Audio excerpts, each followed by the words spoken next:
years of eligibility, and I want to thank everybody for the opportunity to serve you. We've had some good times, some challenges, but overall, again, thank you for the opportunity. I guess this time, John, we need to. Yeah. Have... Well, of course, the meeting has been noticed for many months on the website, so it was noticed properly. And also I can certify a quorum because as of this morning, we had 185 owners vote, and establishing the quorum for this meeting has to do with a certain percentage of the owners voting, and we surpassed that mark by quite a bit. So we do have a quorum. Shall I go on? Yes, sir. Okay. All of you have had an opportunity, whether you took advantage of it or not, to read the minutes from last year, which has been posted on the website again for a long time. And also it was an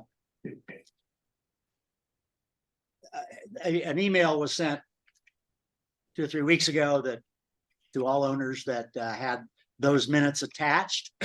And so at this point, we need to approve those minutes. So if somebody would, Sue Carey moves, is there a second? Okay, very well, Kathy Puglis. So if there are no questions or discussion, it'd be appropriate to vote on the motion to accept the minutes. Okay, all in favor of approving the minutes? Aye. Aye. Any opposed?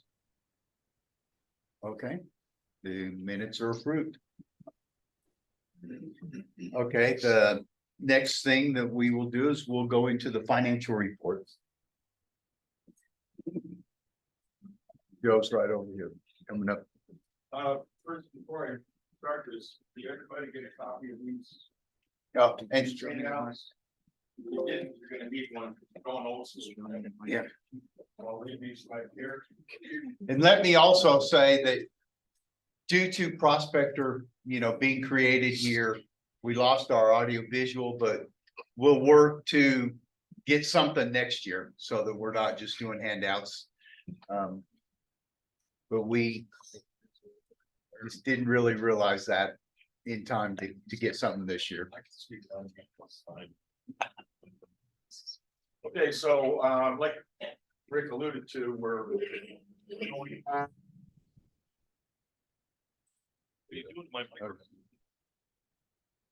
but we're going a little old school today because we don't have audio visual, we don't have the TV like we used to have. So I'll be speaking to the handouts that you have in front of you.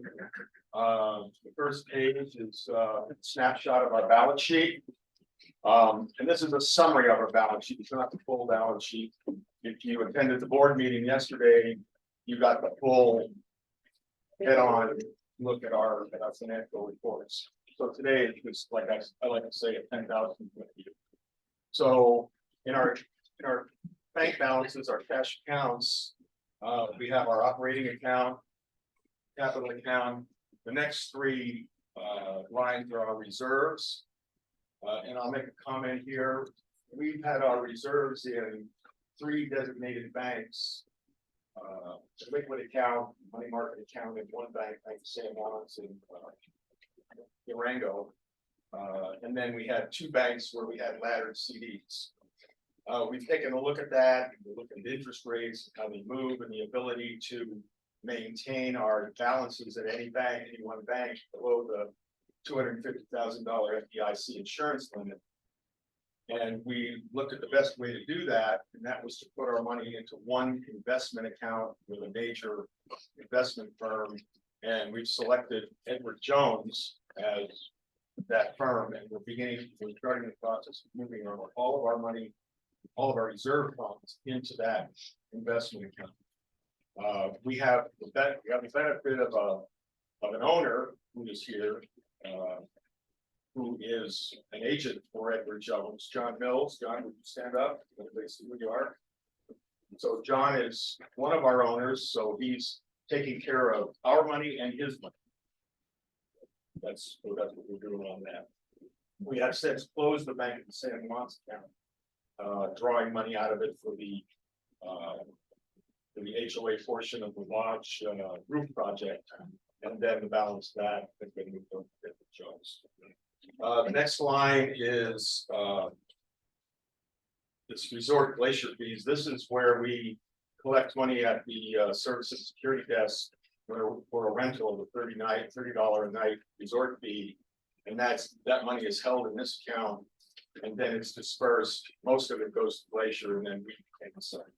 And then once that money is retained, it gets moved to our operating.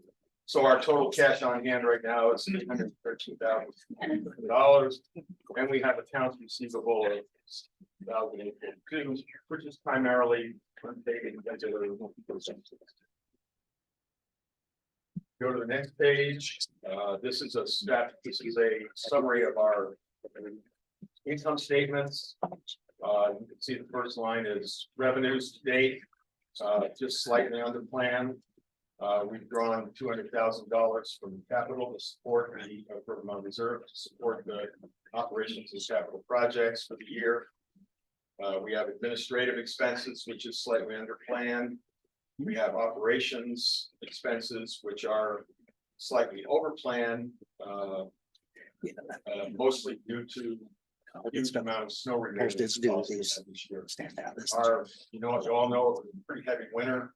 We had our current snow removal costs are close to 3 times, but $85,000 budget, $230,000.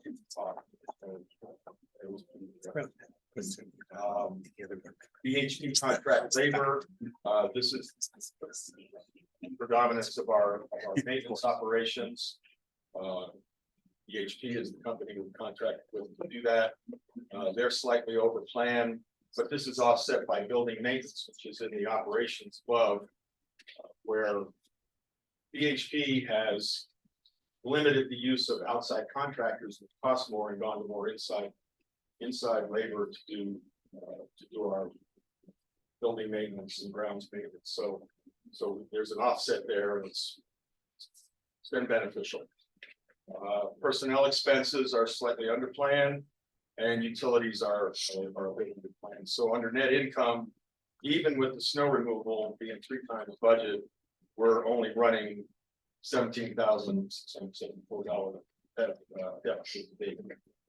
I do expect that to get a little worse before the end of the year. It's not as bad as it could have been. Capital account, this is where we handle all of our special projects, one-time projects, things that aren't in the year over year operations budget. Yes. We cut back, given that we overspent in some areas, especially snow removal, we either cut some of the projects we had budgeted last year for this year, or we're deferring. One thing in particular I'll point out is that we had in our budget in High Point a fire sprinkler pump that was broken down and had to be replaced. It was going to cost $31,000 to replace that pump.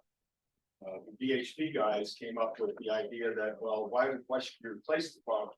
Let's send it out, get it rebuilt, and reinstall it. And they're doing that for 10% of that $31,000 cost. So big savings. And there's 3 more of those pumps that have to be fixed in the next year or 2. So $120,000 worth of pumps turned out to be 12. It's going to turn out to be about $12,000. So good. Kudos to BHP for that. Our capital account. Oh, I think where it was. Here's the capital account. So the net income or the net surplus on the capital account is about $41,000. So the next page.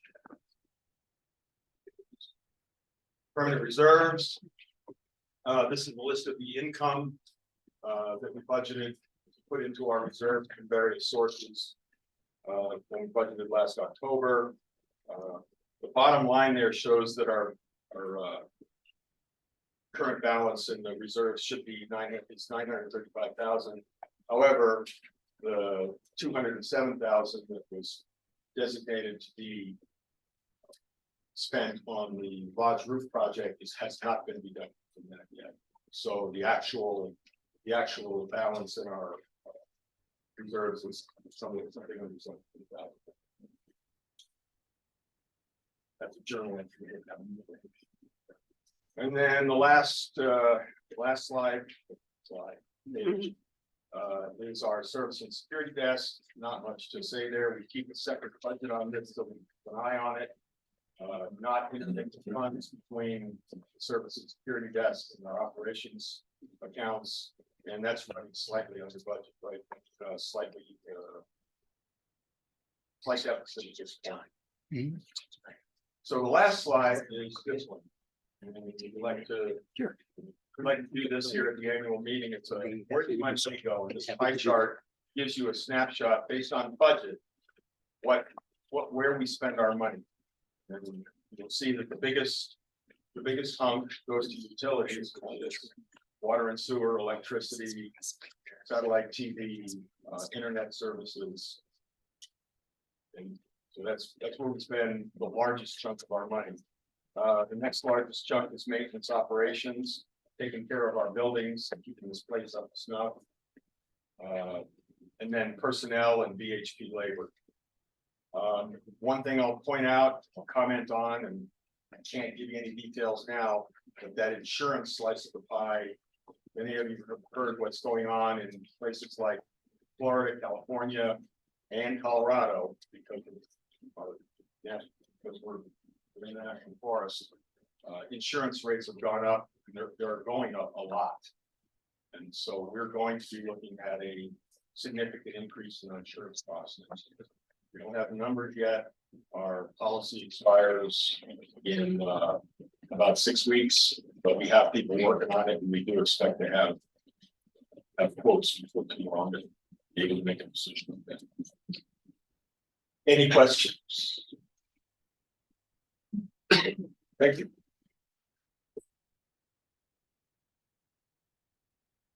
Okay, the next report would have been landscape. We really don't have much of anything to report there.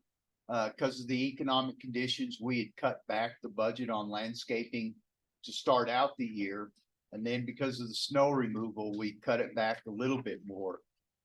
What we did do is we did have, was it Blooming Designs came in and did some work in front of the lodge. And we wanted to dress that up. And what I had told Mark was, let's make that as nicer than what Glacier has out there. Well, we did ours, and then they went ahead and upgraded theirs again too. So, you know, but that's a good thing for all of us. It's improved the look for all of that. And then about a month ago, BHP also hired a person to take care of the beds. And so now they're all weed free. And if you'll look at the front of the lodge, it looks pretty nice. One thing I will draw your attention to too, if you look under the porte-cochere, there's a stone there and it has an orange T and it says 150. That was found out on hole number 1. And what it is it's an old 150 marker from the original golf course. And so we had found it, and I had a couple of guys from BHP go over and get it and put it there in front of the lodge for us to look at. So anyway, there will be a landscape meeting on Tuesday at 10 o'clock in the conference room. And Mark invites everybody to attend either in person or online. And he'll do a yearly review of what the landscape committee has been working on and what their plans are for this coming year. You want to mention the adopted Okay. There has been a suggestion of adopt a bed. So if there's any owners who would be willing to do that, to take on a flower bed somewhere and kind of take responsibility to take care of it. If anyone's interested in doing something like that, please see Mark. It'll be on the agenda Tuesday. And it'll be on the agenda Tuesday. Next thing we'll talk about will be roofing. You left me with the easy one. Yeah. Can you hear me out there? No. If not, I've been accused of talking too softly. I'm seeing no's. Can I have the mic? Yeah, Mark, we can't hear you down here. You don't want to hear me. Can you hear me now? Yeah. I'll just leave this here. Raise your hand if you can't hear me. So en route, you cannot. So can you hear me now? Can you hear me now? So on roofing, it's been a lot of activity this year. First, I'll start with the lodge. Anyone that goes to the lodge sees that there's a lot of roofing going on there. Really, it's moving along quite well. Shouldn't say this, but I will. It's nice to have a project where you haven't had problems. The big worry was rotting on the east side that we may have been encountered because of the leaks that occurred over the past year and maybe before. The good news is we found no rotting decking, and that put the whole project ahead of schedule. We're in anticipating completion on September 23rd, where they will move all of their materials out, sweep the floors, and be done. There will be some earthwork after that, because the way that we designed this new roofing is that it will all the new roofing edges will be heated to heated guttering, to heated downspouts, to the drainage system on the west side of the lodge parking lot, so the icicles will be eliminated. On the east side, all of the drainage will go down the cliffs. The only portion of the roof that will not be heated is the existing standing seam, because the heating elements have to go under the roof, and since it's installed, we can't put it under the roof anymore. But that will prevent the dripping that has occurred in the past that caused all of the ice crashing and problems from upper levels down to lower levels.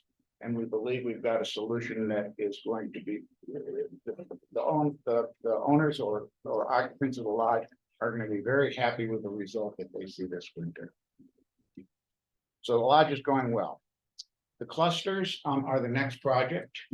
I would invite everyone to read the architect's report that's online that we had done this past spring. The bottom line is the individual clusters, the roofs need to be replaced. They're all approaching 25 years old. The oldest is High Point. Some of the folks on the northeast side of High Point will vouch for the condition of their roofs because they had a bad winter last year with leaks. So that will be a priority as we move into this project. It's a longer term project, but in the short run, we will work this year on some of the units, about 5 we're estimating on the northeast side of High Point. We'll just say the roofs are terminal. And then we'll move forward over the next 2 years with the roofing project. We bid out and considered 4 options and scheduling those 4 options differently. We asked for bids on each individual cluster to be in for a consecutive year to be built out as individual projects. And then we asked for bidding as all of the clusters as a single project. We asked for 4 different roof designs. We asked for architectural shingles. We asked for architectural shingles with ventilated nailable insulation.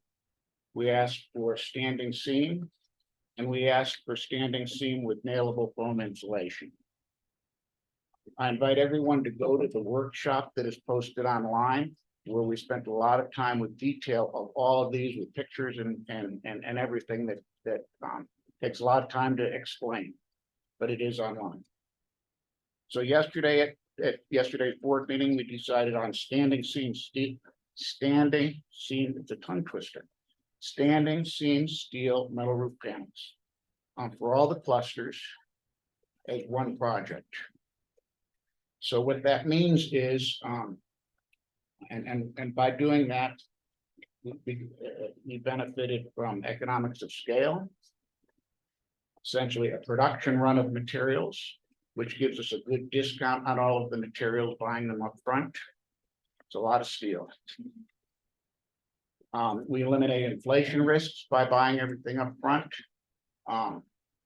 For those who look what steel cost last year, it was a lot less than steel cost this year. And it would probably be a lot more if we did individual clusters over the next 3 years. So we eliminated inflation risk. We got a bid where the contractor has guaranteed us a labor cost for the entire project. So we eliminated inflation risk with labor costs. Steel is by far the longest lasting roof. By a lot. It's beautiful. It's gonna upgrade our projects. From a engineering standpoint, it will shed snow. So virtually eliminate the ice dams. And if anyone was here last winter during 365 inches of snow at Purgatory, you know what ice dams are. We think it's everybody's gonna be very, very pleased with it when it's finished. It'll take about 2 years. The cost will be, I'll read it. $2,737,875. $2,737,875. 2.4. 2.8. 2.8 million. So that's expensive, but that's all of the clusters combined. Again, about 2 years. Coming attractions. Monday morning, or Monday 12 noon, we will have a board meeting. 9 a.m. That's the second meeting. Board meeting at 9 a.m. Monday morning. And we will settle on. You know what, Mark, I am really sorry. It is 12 noon. I thought it was. That's my fault, guys. Sorry about that. Don't Yeah, get me in the I'm middle of- sorry. Don't get me in the middle of mixed thoughts. No, here. no, no. So Sorry. because next one is at 9 a.m. Right. So the board meeting is at 12 o'clock on Monday. There, we're gonna settle on assessments, assessment options. It's a 2-year project, so there's the opportunity to stretch out assessments. And while we haven't made any decisions there, it's gonna be a robust discussion on that Monday at 12 noon. Please attend. There'll be opportunity for Q&A at that meeting. And you get to hear where we went and ask questions why we went. Friday at 9 a.m. 9 a.m. I promise. There will be an owner's, we'll just call it a casual owner's coffee. Where we can have additional discussion on how all of this is gonna work over the next 2 years. So that's it. That's the roofs. One other thing, if you'd like to know on a commercial application what these roofs might look like, I invite you to drive up to the campus of Fort Lewis. Look at their roofs. That's what we're doing.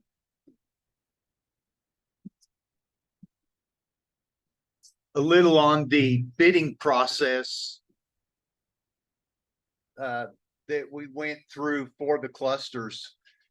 Once we accepted the bid and got everything in place for the lodge, we immediately started contacting roofers about the clusters.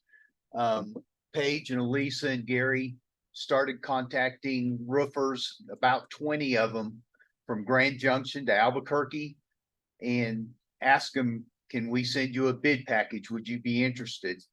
Most of them said no. We did end up sending out 6 bid packages. We got 2 back. So the difference in the 2 bids was about $1 million. So it wasn't a real hard decision. And we are going to go with the same company who's doing the lodge, and everyone that's been here, you can see what a good job they've been doing. And they're going to come in ahead of schedule, as Mark said, and we anticipate some savings there. So it's, we're excited about how it's going to dress up the property. And it's gonna, once these roofs are on, they're going to surpass most everybody here. So that'll be a good thing too. As I always say, they're 50-year roofs, so if you don't like them in 50 years, you can come back and we can make a change. 50 years. So Trying to make the last committee is, during this year, we created a budget advisory committee.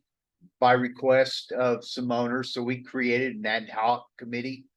They're in the process of looking at various aspects of the finances, operations, things like that. And they'll be putting together a report soon to turn into the board for the coming budget. And so they really don't have anything to report at this time. And Stacy would like to speak. I'm passing that baton to John. Are we at that point? We Yeah. are. Well, our board president announced, I think fairly happily, that this was his last hurrah.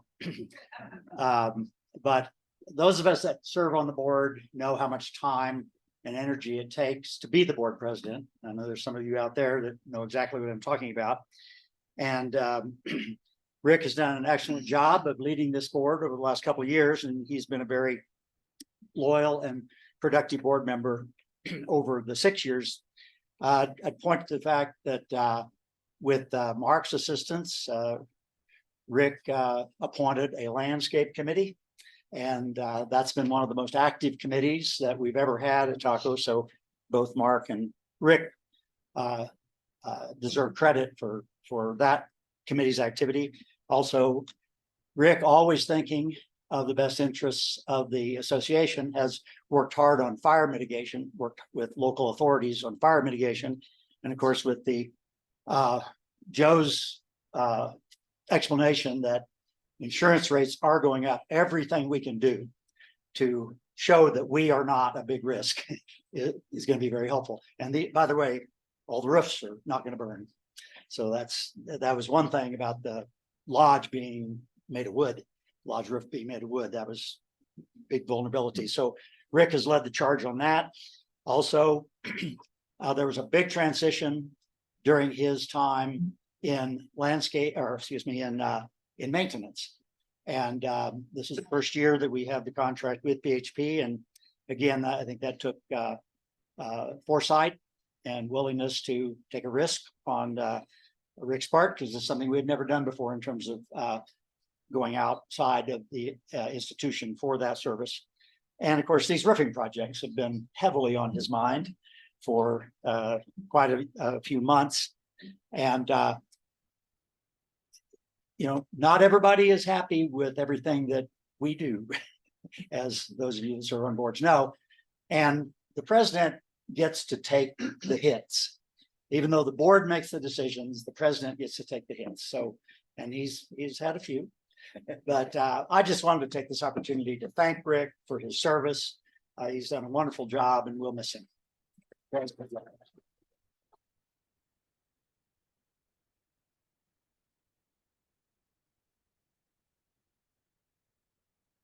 Thank you, everybody. Again, it's been a pleasure to overall to be able to help, do what I can to make Tamarron a better place for all of us.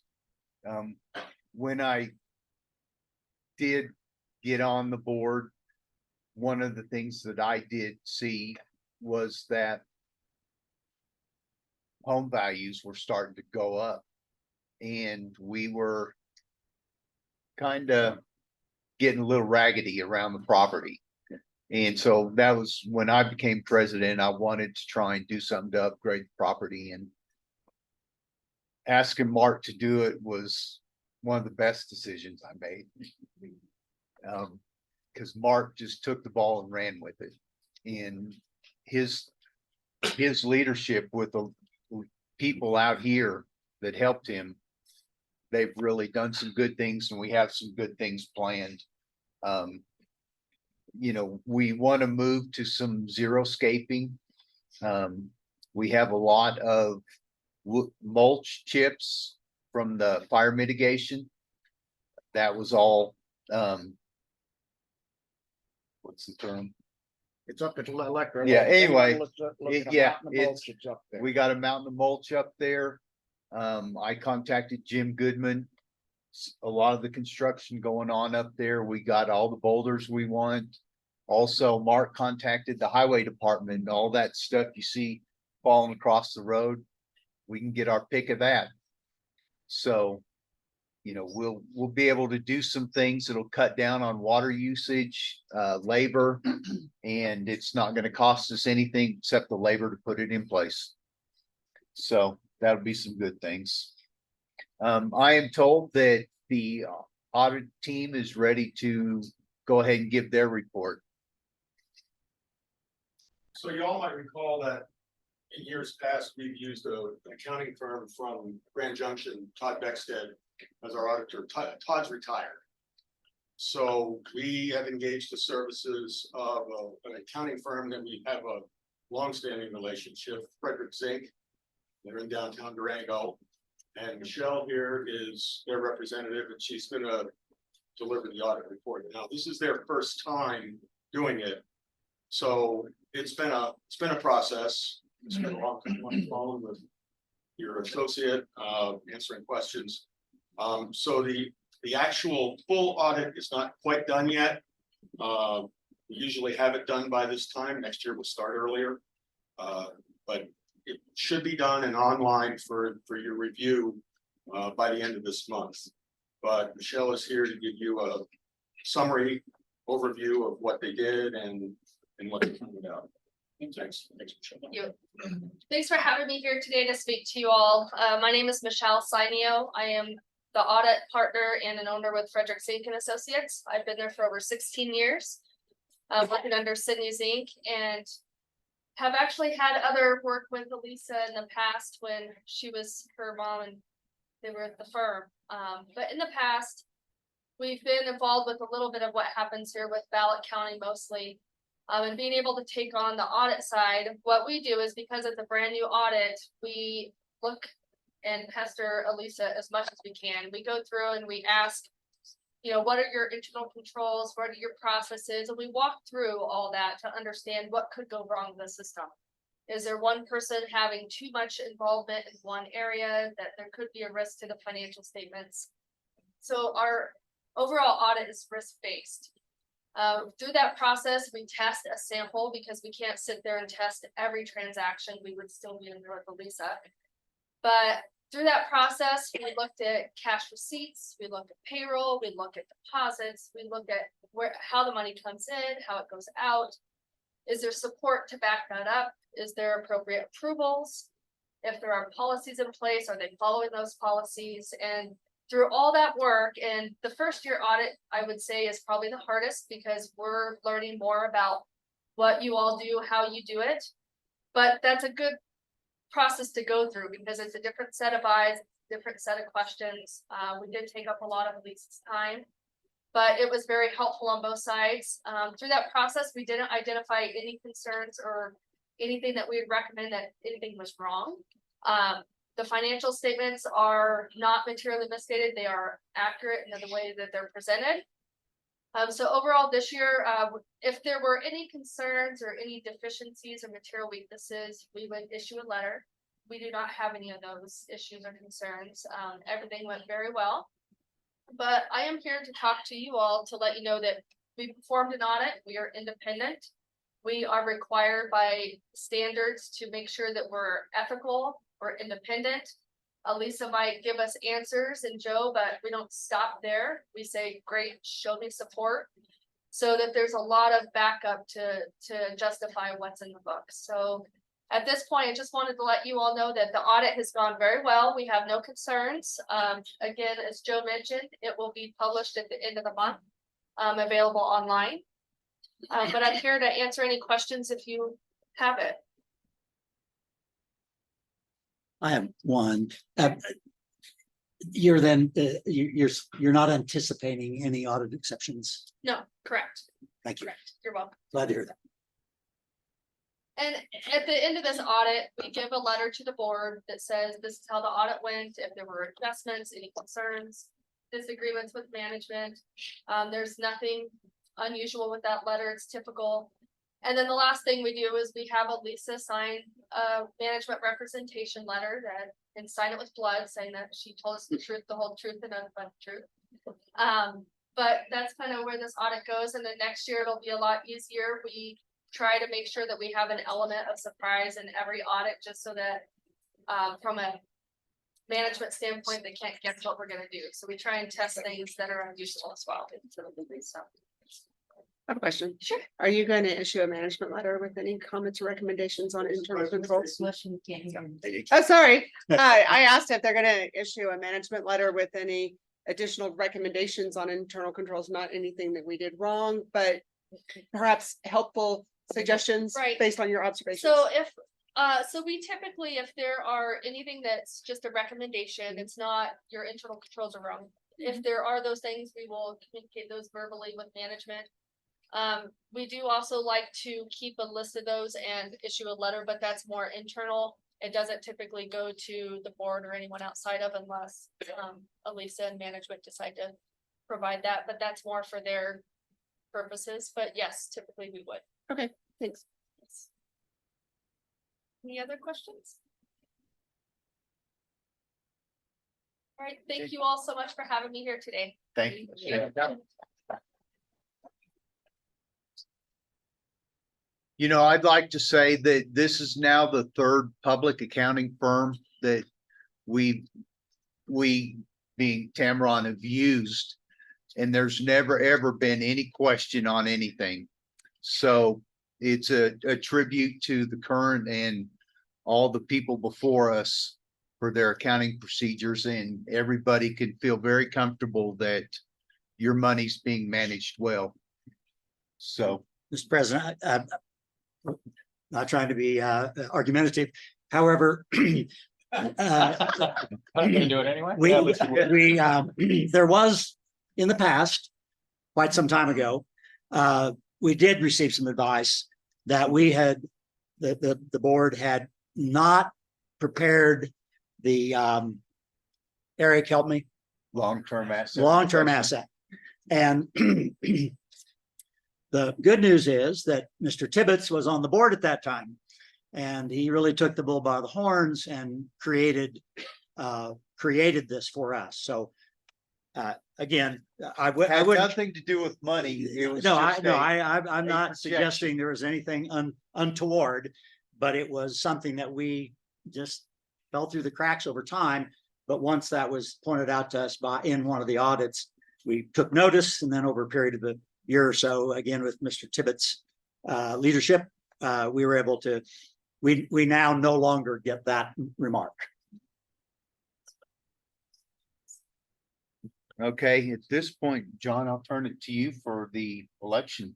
Well, you or I, does it really matter? I mean, at this point, then, if the protocol is that if there were to be a nomination from the floor, this would be the time to make it.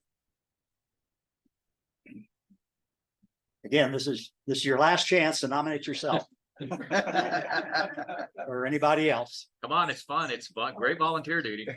Pays well. Well, hearing no nominations from the floor, I think we can declare the nominations closed, but we still have, and a lot of the votes have been electronic, and so I don't think it'll take a huge amount of time, but I think we could ask them to go ahead and count any that were count. Well, excuse me. If you have not voted, you may do so right now. And Elisa has paper ballots for anybody who has not voted who wants to. I'm not seeing a rush to the box, so I presume most of you have. So, Elisa, are you going to duck down the hallway and then come back shortly with the? Yeah. Now I realize this election is not a nail biter. You know, we had two openings. Sure, I understand. Ms. Sanio. Yeah, part of the rules are that we don't count our own votes. That is to say, we hire an outside accounting agency. In this case, turns out to be the same one that did the audit, but they are totally independent. Again, when the election is not contested, it doesn't seem to be quite as necessary to do that. But certainly, if there are more candidates than spots on the board, then absolutely, it's very important that this be done by an independent third party. But I think we kind of know the outcome, but we need to have an official response from the counter. Are there any questions that anybody has? Or any comments?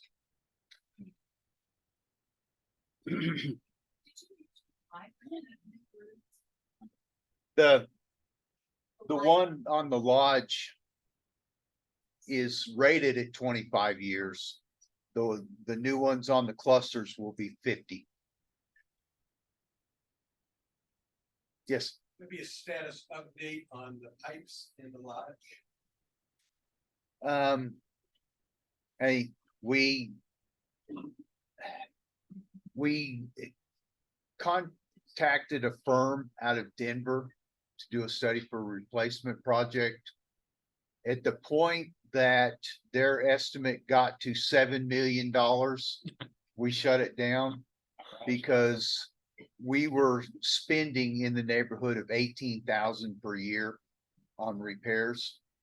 And 18,000 would go a long way before we'd reach 7 million.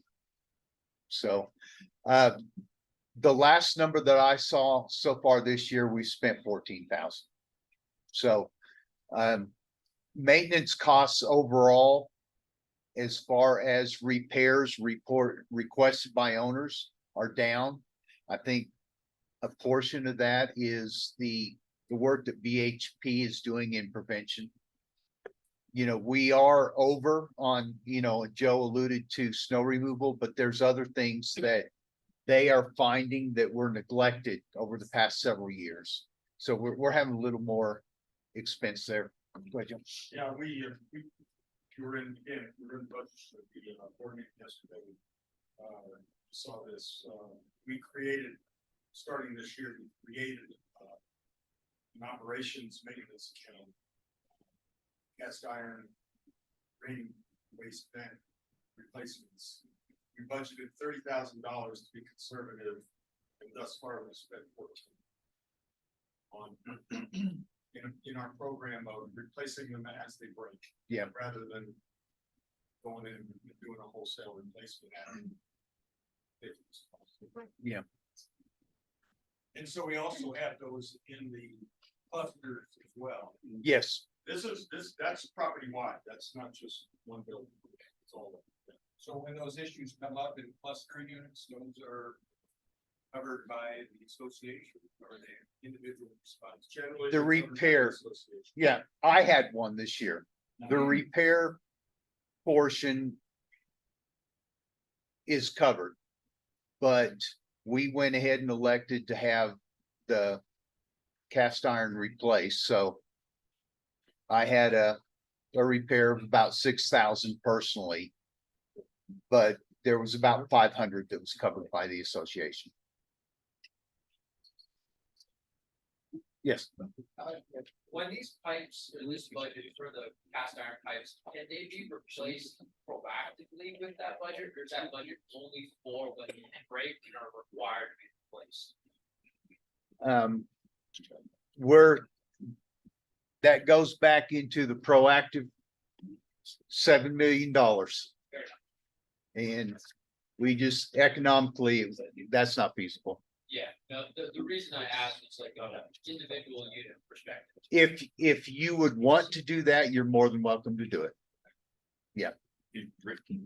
Yes, Virginia. We just had some furnishing at Gamble Oak. There are 3 units in our building. There were 2 Mexicans that did it. And when they only did 2 of the units instead of 3. So when you walk up the stairs and the main floor to the right, the top of the railing is brown, and to the left, it's white. The one unit, which is Frisbee's, was never done. So, and I called to see if something could be done about it. I even gave the men some cookies to see if they'd finish it or what, you know, they would come back. But, Okay. so it looks terrible. I mean, there's only 2 that was done. Okay, They there, just need to do it, maybe just that top railing, because I've heard that they, you know, we were short of money. The other thing I want to say is the wonderful, men that left abruptly, so I do miss them, but the new maintenance men, anyway, the other men used to always blow dry the driveway once a week. And we've had acorns there, and there's a lot of debris.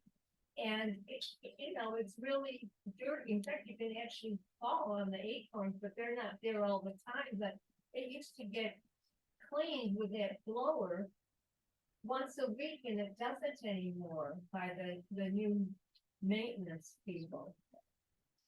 Okay, we can check on that. I know High Point gets cleaned, It'd be but great. we can check on that. And also that, you know, the building looks ridiculous if someone comes up the stairs.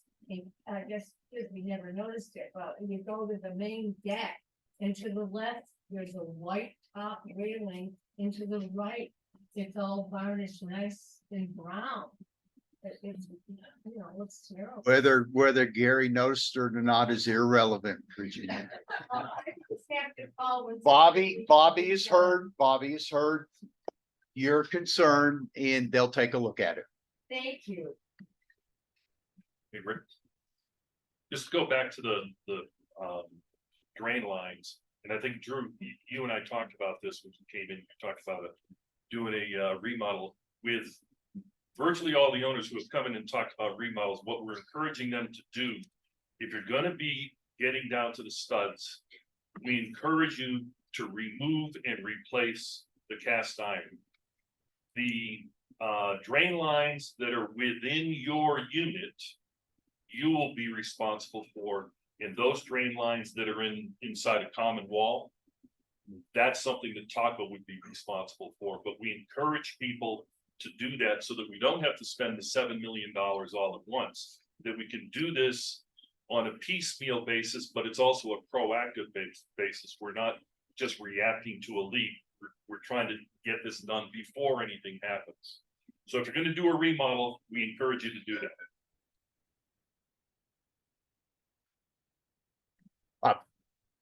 Okay, we did the re-roofing 25 years ago.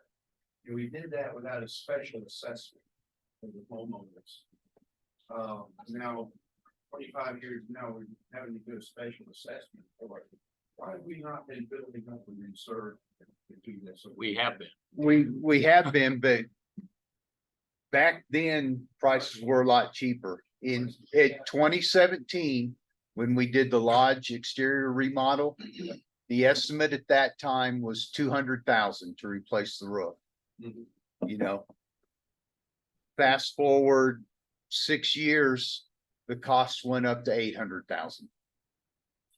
You know, we couldn't have anticipated a jump like that. But are we gonna, do we have some reserves to contribute towards the re-roofing? The lodge has some reserves being applied simply because of the common areas. What about Yeah. annual? We're on our own. Yeah, at this time, we don't anticipate contributions from reserves for the clusters. We haven't saved a dime. Maybe you saw how much money we have in reserves. We have reserves. Yeah. But we don't have $2.7 million. Joe, but do we have some of it that go towards improvement? Faced with what we're facing with, looking at what we're facing in the next budget cycle, insurance, other costs going up. Sorry. Yes, ma'am. Concerning the roofing for the clusters, what about the guest service centers? Are those Taco or are those all the owners within The that one cluster? How is in- that The ones at Gamble Oak and High Point have existing steel roofs on them. They're not going to be replaced. The one in Pine Cone is below a unit in the building. Okay, thank you. Yes, if the reserves are not gonna be used partially for the new roofs, can you give us some examples? When are the reserves used? What are we waiting for to happen? I'll give you an example. When we get this insurance thing done, right now, our deductible is about $10,000. A number I can throw at you is that deductible is gonna go up. Huge. It could be $100,000 to $200,000. So if we have a fire and emergency, that's what it is. Okay, they'll be used to cover the, Cover the deductible. okay, but the other issue would be covered by the insurance, under the insurance, anything else that would happen, fire and. Correct. So what else would our? By definition, reserves are for emergencies. Right, I'm just saying, I don't know, what's like an emergency that It's a maintenance operating, so a normal periodic replacement. You're gonna replace a roof depending on its composition every 20 to 40 years. Yeah, I'm sorry, I'm not concerned, I understand the roof needs to be done, I'm just saying, what other examples, you can just tell me, I just don't know. Elevators. We use some of it for the elevators. We'll use some of it if we have to replace the carpet in the lodge. We'll probably, I mean, it just varies. Okay. We try to budget for all the anticipated expenses.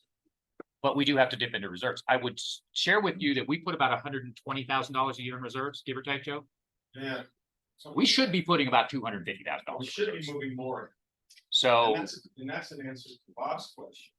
If we had been putting enough into reserves to cover these roofing projects, it would have risen our HOA fees dramatically. It'd been, you'd have seen 15% increases every single year to cover the roofs. So pay me now or pay me later. Both of it goes to insurance. Well, we don't know that yet. We don't know what that number is. Ron, We have an updated long-term expense posted on the website now that these funds are amassing or planned for, we do. I mean, like the elevators and things like that. It's on the website. We had reserves. It's on the website. I'd like to clarify. The long-term asset replacement is a spending one. It's not a funding. There's multiple ways you can fund. the long-term asset. and it's important to note that it's a snapshot in time, right? I mean, the reason we're paying for the roof the way we are today, to Rick's point, is we thought it cost us $250,000-300,000 to replace a roof. The quote was 800. Everybody in this room knows what we've gone through in the last 2 years with inflation. We can't anticipate that. I think what we can anticipate is they ain't coming back down. So we're gonna have to continue to adjust that long-term asset replacement over time. Taking into account that, we just don't know what things are gonna cost. I mean, hell, we can't even get people to work in a restaurant up here, so it's labor's tough, materials have gone through the roof, it's the reality of what we all deal with.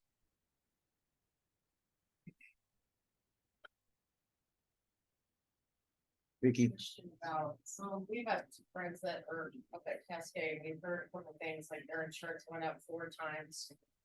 They had 2 assessments for snow removal that we didn't have, so I think people here need to be aware that. It could have been a lot worse for the snow removal, from what we're hearing. But with our new roofs, and I can only speak to having, our own home.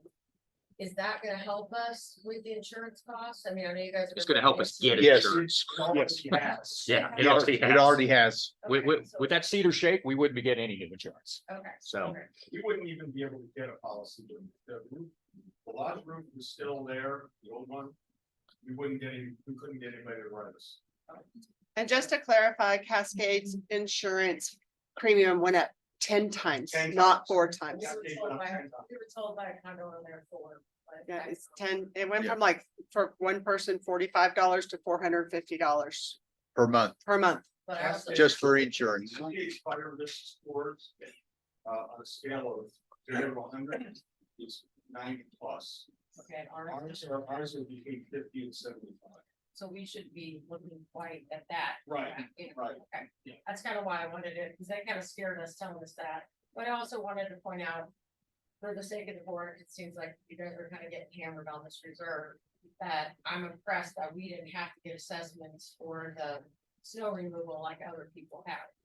Right. We've heard other places have had two just for snow removal, and we did not have any, so I think we should be thankful for that. Thank you. Thank you, Biggie. You know, and the insurance, like Joe alluded to, it's all through the valley. Virtually every commercial building was notified their carriers not going to renew their policy. I had talked to Dan Carter. I played golf with him in the club championship. And he was telling me about Durango Hot Springs, Glacier back there. You know, we've read articles about other condominium units. It's not us, it's even businesses in town. It had been notified, so it's just a big problem. Where Dan is getting his insurance from? Dan is getting his insurance from Lloyd's of London. Yes.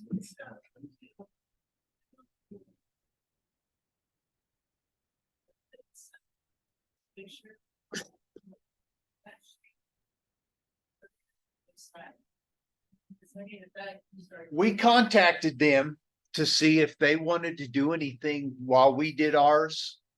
And we never heard back from them. We gave them the opportunity. We actually, the roofer made an appointment and met with them. And I guess they decided not to because it's only about 6 years old.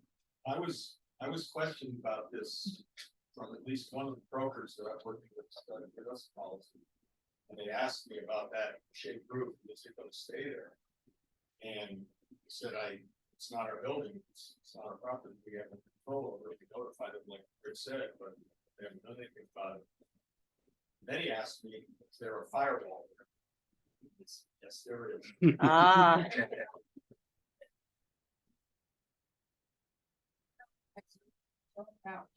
I mean, is there any?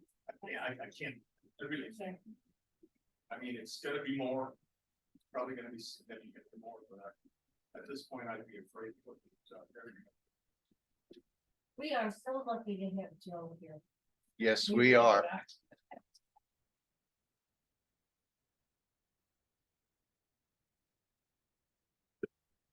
Yeah, Bob. Okay, I was around when we did the last re-roofing, when I lived at Gamble.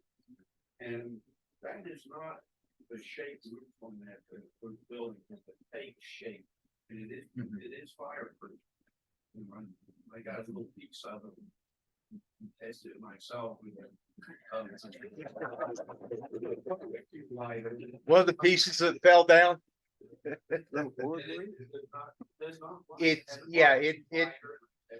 Yeah. In the clusters, they're not a cedar shake. It's a manufactured shingle. But they're not in good shape. You know, luckily, we had in the clusters, we had 2 leaks and they were both up in High Point. But we don't want to get to where everybody's having problems. You know, we know they're at the end of their life.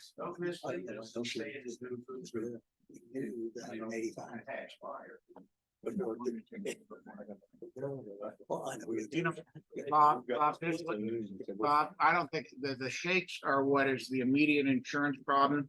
I've talked to Ray, who's a State Farm fellow down, you know, Ray.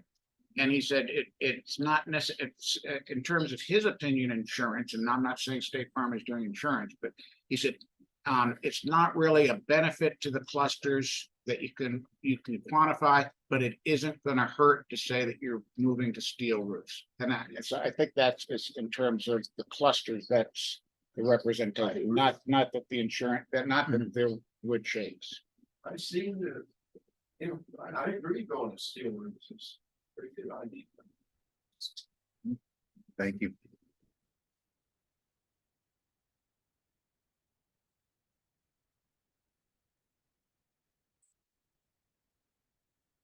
this point, we're still just waiting for the county. Yes.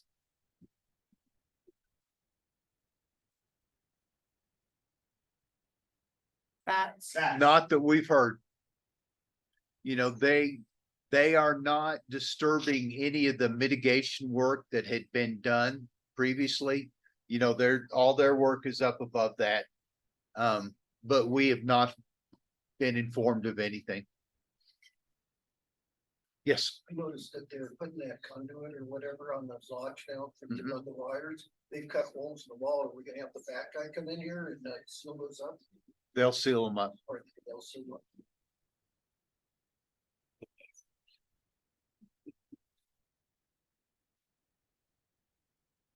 Yes, This is an open discussion on any figure. Go As long as for it's it. not politics. First time here. Okay, all when you're done. I trust you guys to get the money where it belongs. I don't come here often, but when I do. Kind of disappointed in like pets, dogs, renters, late at night, employees. Dogs there in the laundry facilities. Dogs urinate on plants where that's supposed to be. Is there anything they can do about that? Dogs are the bane of our existence as Yeah. a board member. We've had some discussions lately and we addressed it at the board meeting yesterday. We're gonna take a look at the rules and regulations. There are some that may need to be updated or revisited. You know, we can't be everywhere all the time. Nor do I think that you guys want security patrolling, looking for infractions. You know, it Should be addressed. well, when there are individual issues, they are addressed. If, you know, To be not late. We can only report what we know. I mean, we can only deal with what we know about. And to his point, we can't, I mean, we either create, you know, Got a dog barking for 40 minutes in a unit. just, I'm outside and I can hear the other end of the unit. all we can do is you gotta report it and we'll, you know, we deal with it the best we can. do you report it when you hear that? Pardon me? Do you report that? Yes, I do. And I'm not here full time like a lot of people are. Mhm. But when I'm here. I really appreciate the voting. I appreciate the whole still. But I don't appreciate hearing dog barking and doing laundry with dog and cats. Fur, a lot of that comes from everybody in here being responsible to your neighbors. There are houses down on Glacier Cliffs, there are houses other places. I go out, I can hear them barking, but they're not from the condos. It is. Oh, I have, like right next door. Well, then go next.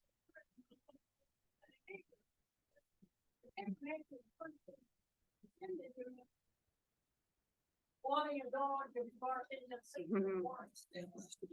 Yeah. Can I say something about this, please? We're reviewing the rules and regs and Kiowa has recently revised warnings and fine systems. Oh, Kiowa's Colorado, Common interest Common interest ownership act. they govern us. It's a statute. And, you know, for example, you can give a warning. We can give a warning. And that person has 30 days to rectify the offense. And then, so if, in this case, if the dog quits barking, it's rectified. Then there's gonna be another warning. And there's another 30 days that they have to rectify that offense. And then after the third warning, if the offense goes unrectified, then they can get a fine. But they've made it very hard for us to find owners with some of these offenses. And that's why we're gonna get in and study it. Get input from our lawyer to make sure our understanding is correct. But it is very hard for us at this point in that scenario. Somebody's dog is barking at 6 in the morning and making noise. You ask them to keep their dog quiet. Maybe they're not there and that's why the dog's barking. But we can give a warning. Your dog was barking at 6 in the morning and disturbing the neighbors.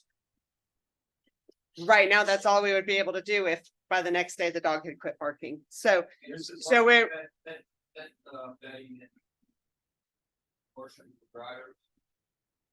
if there's dog hair there, I just ask people, please clean up after your dogs. I think this is part of community living, but we're looking into that and we're doing what we can. Everybody really needs to endeavor to just be good neighbors in some of these cases. You know, leaving your dog's fur in a laundry room, that's not a finable offense. It's rude, it's inconsiderate. I agree. And I wish everybody would be more considerate with their pets.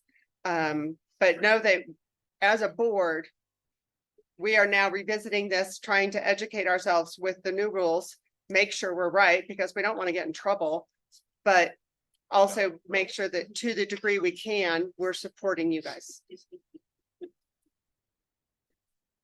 Okay. There's a hand up. Yes. Yeah.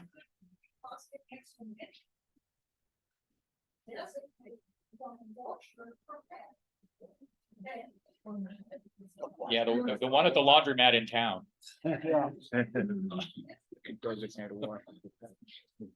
Gary. Pet rooms. Yeah, there's no, people are not supposed to wash their dog beds or their dog linens or whatever, their pajamas in our laundry facilities. They're not supposed to do that. Yeah, there's signs in there. They're not supposed to do that. Know that. And I'm gonna be a little harsher than some of the people here. And I'm gonna tell you that the people who do this and the people who let their dogs off leash and the people who let their dogs bark, they are thumbing their noses at you and the HOA. There's no other way to put it. They're thumbing their noses at you.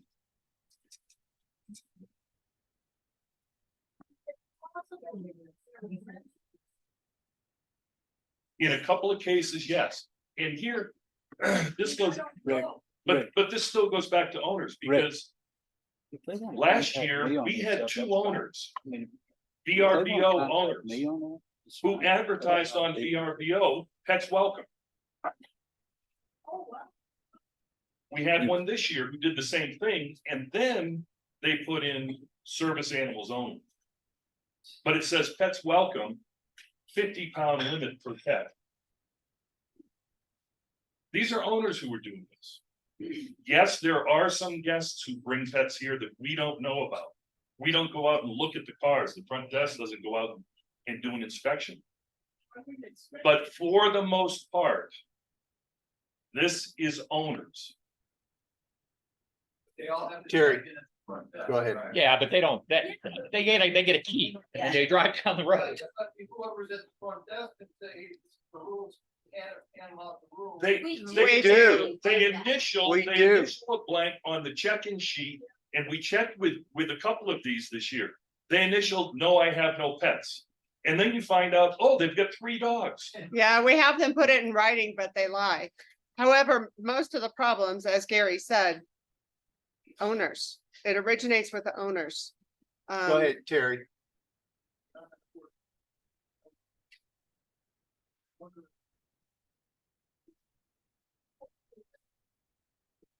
You know what would really help?